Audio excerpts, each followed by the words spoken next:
Boss Ariel. This is going to be hardest for your off-tank. So, she only has 2 mechanics here. You're going to go ahead and start tanking and building aggro on Boss Ariel as normal.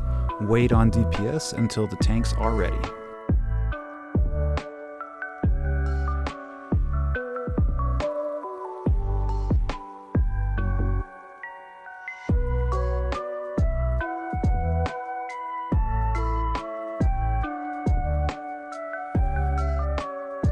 So the first mechanic of this fight is that Ariel is going to spawn one ad called a Sphinx in this far tunnel. Now what the off-tank needs to do is pick up this ad, get aggro, and immediately start running to this fire down this hallway, sticking to the left side of the tunnel. What you want to do is you want to position yourself on the other side of this fountain. This fountain is going to cast PBAEs on the Sphinx, and once it does that, it's going to steal the aggro of the Sphinx and hold it. Slam the Sphinx once it's in the fountain, and set it and forget it, baby. Now while I'm taking care of that, the group is continuing to DPS the boss down to 75% until the Forefathers spawn. Now the Forefathers will spawn in a triangle formation around the boss. Just like in the first boss encounter, you're going to stun the eastmost one while mezzing the other 2. Focus down the eastmost one, MA it down, and then focus down the other 2 one by one. Once again, these ads are just going to heal if the worst case scenario happens, so it's not a big deal. Also, any attack will erupt them, so since I saw this one getting a little squirrely, I'm just going to stay on it and make sure it's erupted. Be sure your MA is calling targets, focus them down one by one.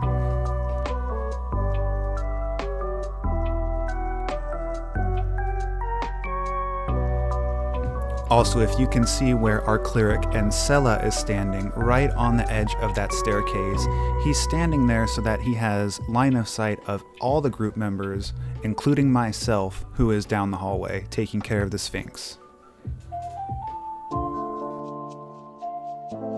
While we're on the topic of a healer, this boss will throw out poisons and disease. Make sure you use the pulsing cure poison and disease as your group members, as sometimes the boss will reapply it quickly.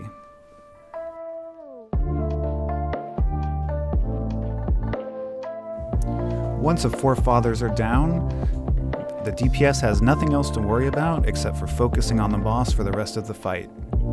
The next mechanic will be at 60%. And once again, that will be Sphinx ads, except this time it will be 2 of them spawning in each one of these tunnels.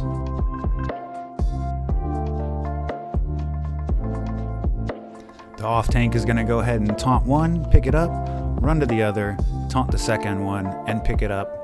Just make sure your healer is paying much attention to you, because these Sphinx do a lot of damage, and they put a slowing dot on you as well, making it even harder to kite them around.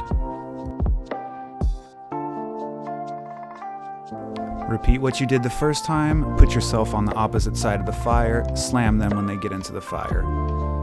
Now, this is going to take some practice for the tanks who are going to be doing this. It's not the easiest thing in the world, but you can get it under control as long as you just don't panic. You can see here I'm just running back to the Sphinx, picking them up with taunts, and bringing them back to the fountain. Once they are correctly in the fountain should not lose aggro of them.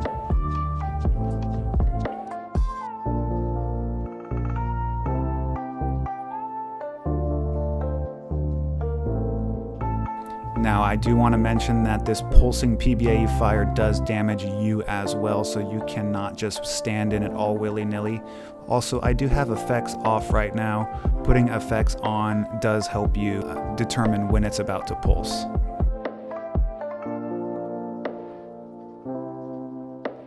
So a little sloppy on that one, but while I'm doing that, the group is going to head and continue DPSing the boss down to at least 45, but no lower, because they want to make sure that I'm in position once more for the 40% spawn, which is once again going to be 2 Sphinx.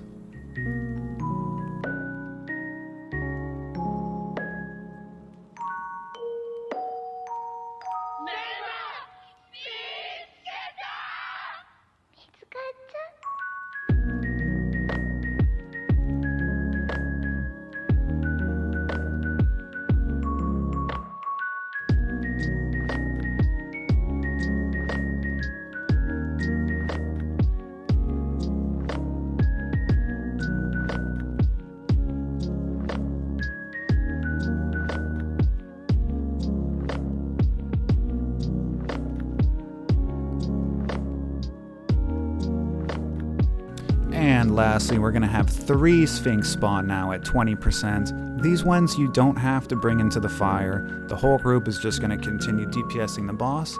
So your goal here is just to kite them around and stall long enough until the boss dies.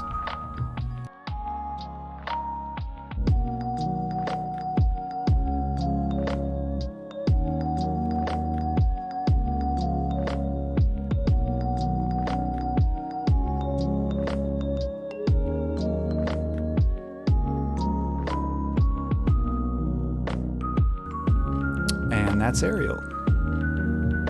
Continue through these doors that were next to the fountain and wait for your next encounter.